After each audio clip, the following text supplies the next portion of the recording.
Welcome to The Explainer. Today we're tackling something, well, something almost all of us have been through. Picture this, right? You've spent months, maybe even years, grinding away at a new language. You're drilling flashcards, you've memorized all the vocabulary, and you've totally conquered those weird grammar rules. But then, you step off a plane in a foreign country, a local walks up and asks you a super simple question, and bam! Your mind goes completely blank. You just freeze. Well, today we're going to explore the actual psychological architecture behind why this happens to us, and more importantly, how the latest data says we can finally overcome it. I really want you to think about that gap for a second. It's so incredibly frustrating, isn't it? That massive disconnect between knowing a language perfectly on paper and the messy, totally unpredictable reality of speaking it out loud to a real human being. Like, why doesn't getting an A on a vocab test automatically mean you can just confidently order a cup of coffee? To figure this out, we actually have to ditch the textbooks for a minute and dive straight into human psychology. So let's jump right into part one, the psychology of speaking and the science of language. Okay, so to make sense of this whole freezing up thing, researchers in applied linguistics use some very specific frameworks. And literally the entire foundation of our discussion today rests on this one concept: willingness to communicate, or WTC for short. According to experts like McIntyre, WTC is basically the very last psychological step or hurdle, right, before you actually speak a second language. Think of it as the ultimate gateway.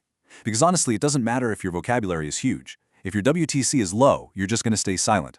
That's exactly why modern language teachers consider boosting a learner's WTC to be a massive, top-tier priority. But what actually drives that willingness?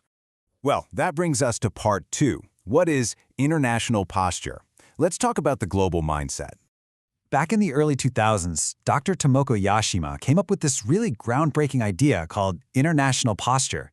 She basically realized, hey, people aren't just learning English to move to one specific town anymore. They're learning it to connect with the whole world.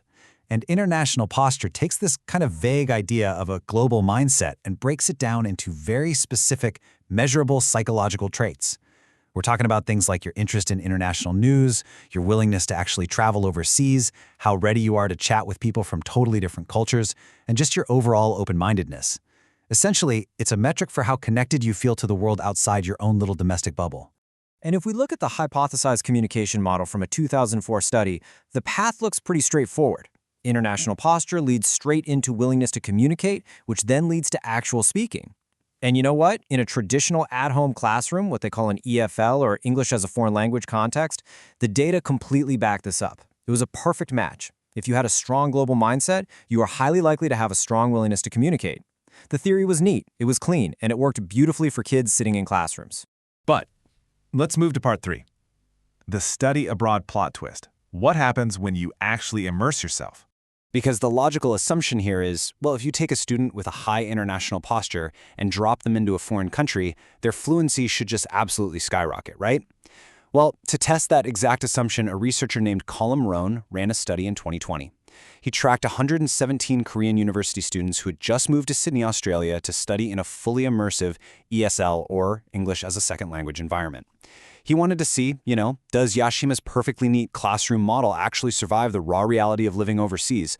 Okay, I know. Looking at structural equation modeling data can feel a bit like staring at a terrifying bowl of statistical spaghetti. Don't worry, we are absolutely not getting bogged down in the math here. I'm just going to distill exactly what all these numbers and arrows mean. Because what this complex web actually reveals is a total plot twist for language educators everywhere. Here is the bombshell. When Ruan crunched all those numbers, he found that international posture did absolutely not predict willingness to communicate for these students living overseas. Not directly, not indirectly, nothing. Let that sink in for a second. These students had the global mindset, they cared about international affairs, they had literally flown across the world to Australia, and none of that theoretical global posture translated into actually wanting to talk to the locals. That neat original theory, it completely fell apart in the real world. Which brings us to part four, the confidence factor. Let's look at immersion and anxiety. So why did this happen? How does a student who dreams of being a global citizen suddenly just lose their voice? Well, it all comes down to context. See, at home, learners are operating in this safe, supportive classroom, an imagined global community. But the second you go abroad, that safety net totally vanishes. It's instantly replaced by the terrifying in-your-face reality of having to navigate a foreign culture where conversations are sudden, they're unscripted, and they are very, very real. And that ESL reality is tough.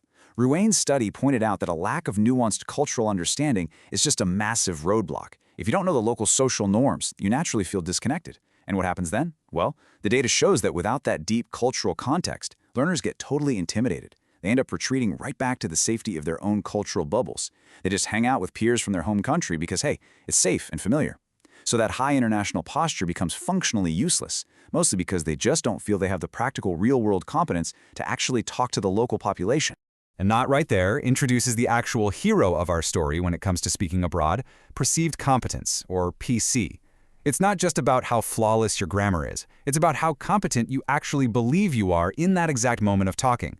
In the Sydney study, perceived competence, along with simply not having communication anxiety, were the absolute strongest immediate predictors of whether someone would actually speak up. Not some theoretical global mindset, but raw, in-the-moment confidence. But here's the thing. Confidence definitely doesn't happen overnight. The study showed that time is a huge factor here. They split the students into two groups. Group 1 had been in Australia for less than 3 months, and Group 2 for over 4 months. And the data was incredibly clear. The students who stayed over 4 months scored significantly higher in perceived competence. They didn't just magically acquire perfect English overnight. They slowly learned how to navigate the social scene, they got positive feedback from small daily interactions, and they essentially built the self-assurance they needed to finally start speaking up. So, let's wrap this up with part 5, finding your global voice. How do we actually build this competence? How do we build that perceived competence before we totally freeze up? Well, let's go back to Dr. Yashima. In a 2023 interview, she shared this absolutely brilliant baseball metaphor. She says that just memorizing grammar and vocab is exactly like reading a rule book, playing catch, or swinging about in your backyard. Like, sure, it's necessary, but it's totally insufficient on its own. You have to actually play the game to understand it. Students need real-world practice, actual games, to test their skills, get engaged, and build the true competence required to speak. So Dr. Yashima's ultimate solution for modern learners is a major shift. We need to move from mechanics to meaning. She pushes heavily for content-based learning. Basically, learners need actual meaningful content to drive their desire to talk. Because honestly, if you have nothing to say, all the perfect grammar in the world isn't going to make you open your mouth. But by focusing on global issues like climate change, international news, or even just your deep personal passions like fashion or sports, the language becomes a real tool for genuine connection instead of just some dry academic exercise. So what are the real actionable takeaways from this explainer? First off, focus on content. Learn about things you genuinely care about, but do it in the language you're studying. Second, you got to engage with diverse partners. That could be joining an international online forum or finding a face-to-face language exchange. Third, you really have to force yourself out of your domestic posture, which Yashima describes as that natural urge to just conform, play it safe, and look inward. And finally, start treating language as a tool to explore the world, not as some strict test of your perfection. Building that perceived competence means you have to fully embrace the messy, awkward reality of actually using the language. Which really leaves us with one final, super vital question. Before you sit down to memorize yet another list of vocab words or stress out about using the absolute perfect verb tense, ask yourself, what do you actually want to communicate to the world? Because once you find your content and you find your true message, the willingness to speak and the confidence to actually do it will absolutely follow. Thanks so much for joining me on The Explainer today, and keep learning.